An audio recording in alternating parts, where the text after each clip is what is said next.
ay ang nakararaan. Ilang mga kaibigan ko mula sa San Francisco, California ang nag-text sa akin tungkol sa isang kwento ng paghihiwalay ng isang kilalang female personality at ng kanyang asawa na bata pa.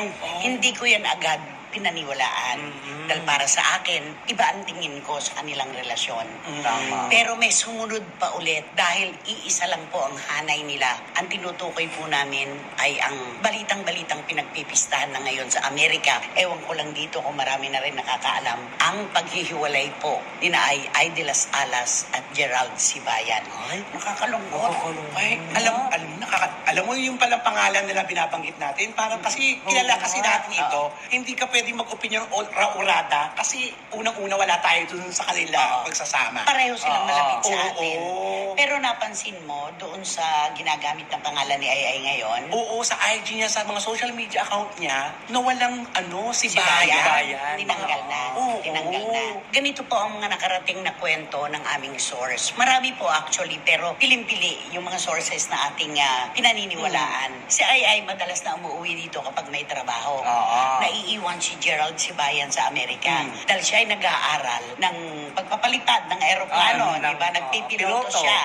Diba? At totoo po na nag-aaral siya para mas maganda yung kanyang kinabukasan, para hindi sinasabi ng marami na si Ay ang bumubuhay sa kanya, diba? So, kumukuha siya ng kurso. Si Ay naman umuwi rito kapag may mga trabaho. So, ano ang tingin mo sa LDR? Naku, parang hindi effect sa kanila yon.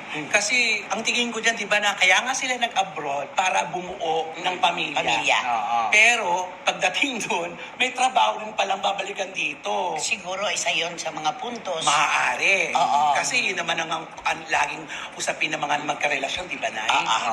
Ikaw naman. Ang sa akin naman doon, parang ang tingin ko sinacrifice niya ay de las Alas ang kanyang showbiz career para samahan si Gerald Sibayan doon sa ibang laban niya sa Amerika. Pero pareho nilang ginusto ito mutual ito mutual decision ito na gusto nila, pati yung mga anak ni Ay nandun na kasi di ba?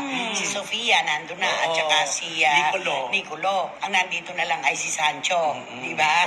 Tsaka yung isa pa. Ay, andun na rin yata yung maliit, di ba? Meron. Hindi na natin alam yung ano. Oo, meron. Hindi ko lang masabi ng diretso. Yun nga po ang plano, na bubuo sila ng pamilya sa Amerika. Pero ganito po ang nakarating sa amin. Pagbalik daw ni Ay nung nakaraang buwan sa Amerika, wala na si Gerald Sibayan sa kanilang tirahan. Wala na. Umalis na. Ganun kabilis? Pero hindi ba, hindi naman agad-agad na ganito katindi ang senaryo. Bahagdan yan.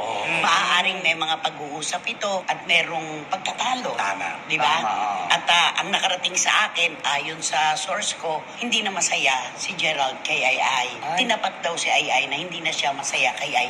Ay, ang bongga nun Pinakamahirap na katwiran yon. At dahilan yung happiness, alam naman natin, di ba? Pero yung ipagtapat mo. Ipagtapat na hindi na siya masaya. Na hindi ka masaya. Alam mo, guts yun. Ilang tatawagin mo talaga yung Sakit lakas ng loob tanggapin. mo. Oo, at saka sa babae, di ba? Napakasakit yan. Lalo pa at nung unang sigwa ng kanilang relasyon, puro bashing ang inabot ni Ay de las Alas. Tama. Nandiyan, cradle snatcher ka, ang hilig mo sa mga bata, ang edad mo, ganyan na, parang nanay ka na lang.